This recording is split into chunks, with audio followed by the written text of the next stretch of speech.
Hello everyone, welcome back. I'm Albert and today I'm in this 2023 Volkswagen Taigo. I've been driving this car for the past couple of days. It's actually a brand new car. It has 5,000 kilometers on it and I've been driving it for the past 1,500 kilometers, which is quite a good amount of kilometers or miles to know how this car actually behaves. And after these past couple of days, I can honestly tell you that it's quite a fun, surprising car. Well, when I say fun, you cannot take this one for a drag race. This car has a 1-liter turbocharged petrol engine which develops 94 horsepower, which that isn't good, but isn't bad also. You have front-wheel drive, you have a 6-speed manual gearbox, and well, if you're not rushing anywhere, eventually you will get there. See you in a bit.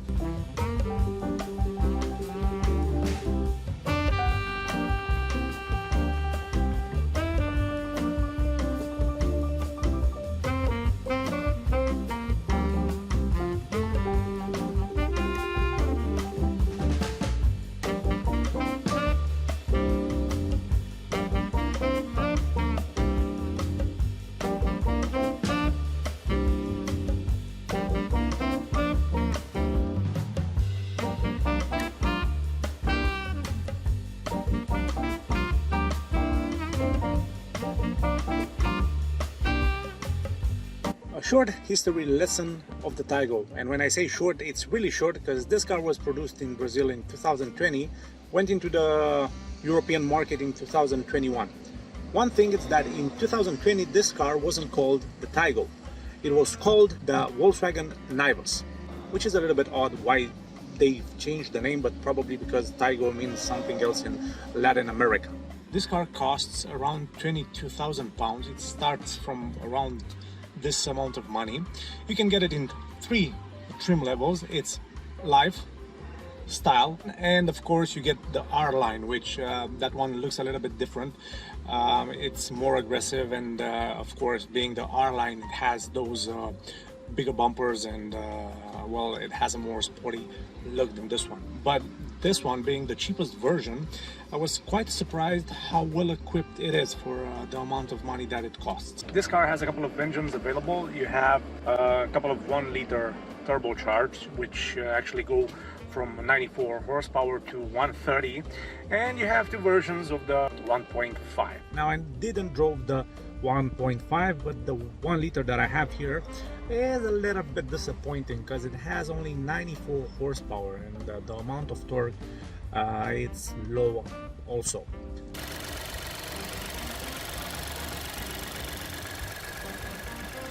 But it's not a bad car. It's a little bit slow, but it's, well, you don't buy this one to go with for a drag race with it, and so it does its purpose.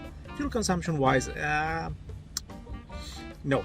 For the past 1,500 kilometers while I drove this car, I got a 5.9 liters per 100 kilometers, which translates into around 40 miles per gallon, and it's no way near what Volkswagen say. And I didn't drive this car like a maniac. I drove it like a normal person. I drove it like I drove all my cars, so didn't do anything special with it. I didn't took it off-road because you only have front-wheel drive. This one has a 6-speed manual gearbox. You can get a range of 4 gearboxes. You have a 5-speed manual, a 6-speed manual, a 6-speed automatic, and a 7-speed DSG automatic also. Regarding its practicality and comfort, well, it's not a bad car. Overall, I'm quite happy with what I found about this car.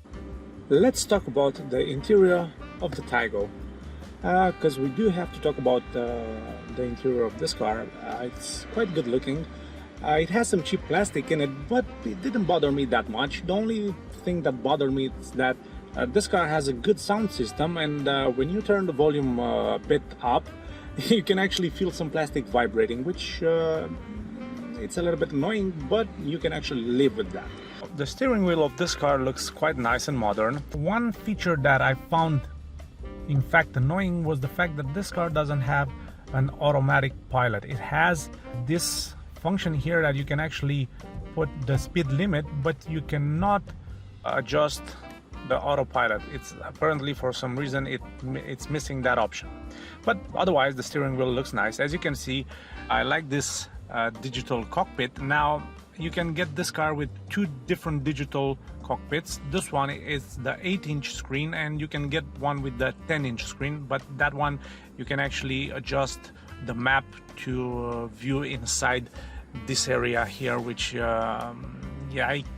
as you presume, it looks better than this one. But this one doesn't look bad. You get a couple of options here. While you press the view button, as you can see, everything changes. For the past 814 kilometers, this car done 5.9 liters per 100 kilometers, which isn't good, isn't bad, is quite normalish. The speed that I drove this car was like around 50 kilometers. So, well, I think that's what it is. So, the interior looks quite good. We have here the infotainment system, which has a lot of features on it. It's quite easy to use, it's quite intuitive. You have a couple of options here. It's very responsive. Now the setup of the car, it's quite easy to use. As you can see, this one is in Romanian language, but you can actually choose a lot of languages here, even Turkish. Yeah, that's nice. So right here you can actually see how this car behaved in a long journey from start. So today my average fuel consumption, I drove this car for 1 hour, did 12 kilometers, and the average fuel consumption was 11.1, which I'm gonna let you judge this. Now, of course, you have the phone, you have the media. As I mentioned, this car has a great audio system, DAB radio, voice control. Here in apps, it's connected to my phone.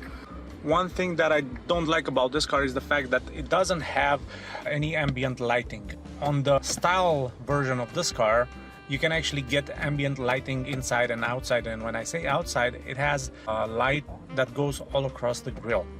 I like this beautiful trim here. As you can see, it looks quite nice. You can get this even in the color of the car, which I think it's good looking.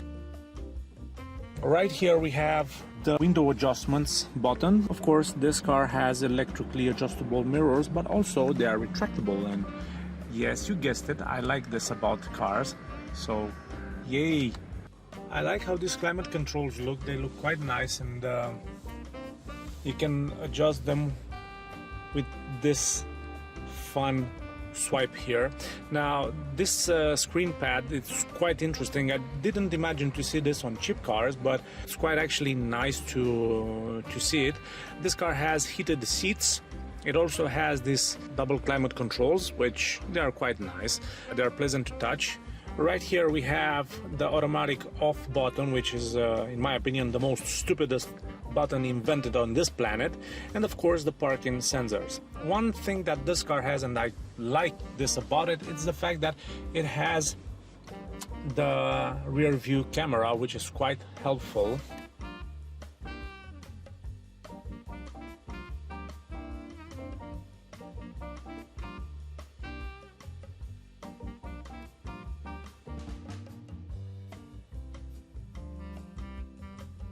So, driving the Taigo.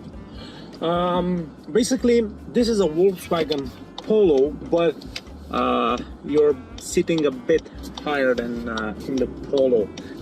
Not any Polo, the Polo Mark 6. You have a lot of parts that you can actually find on the Mark 6 Polo, but other than that, the seating position is quite good in this one. I drove all the Polos, including the Mark 6, and I can see the resemblance. But let's be honest, in all Volkswagens you see resemblance, because they take parts from a car and put them in another car, because, well, this is the way that car industry goes these days. Even in BMW, Mercedes, and Audis, you can find a lot of buttons and a lot of gadgets all together from one car or another. Now, regarding practicality, this is a practical car. If you don't plan to travel a lot on highways, and if you, honestly, I think it's more of a town car. You have only front-wheel drive. The engines are not big enough to take you I don't know, from one country to another, I wouldn't travel that much in it. As a day-to-day car, I think it's quite great. You have decent amount of legroom, you have decent amount of luggage space. Fuel consumption is okayish. It's not that good, it's not that bad. Only good thing is that you are safe from paying a lot of taxes and it's cheaper to insure. Regarding its main design, I like how it looks. The exterior design of this car looks quite good, especially if it has the R-line trim. Now even this one, the style one, the life one, I'm still trying not to say lifestyle together. So even this one, the model that I have here being the cheapest one, I'm quite happy with what it has. The only bad thing are these seats. I don't like these seats too much. They're not that bad, but they're not good either. I've heard that there are even lower specs than this one, but this one I'm pretty happy with it. The steering wheel, it's quite smooth. The clutch is light. I think if you want to buy one, I think you will be pretty happy with this little car. That was it for today, guys. Thank you very much for watching my videos. Thank you very much for subscribing. By the way, don't forget to subscribe and press the like button and the bell to be reminded when I post my videos. And yeah, all the best to you. I'll see you soon. Take care.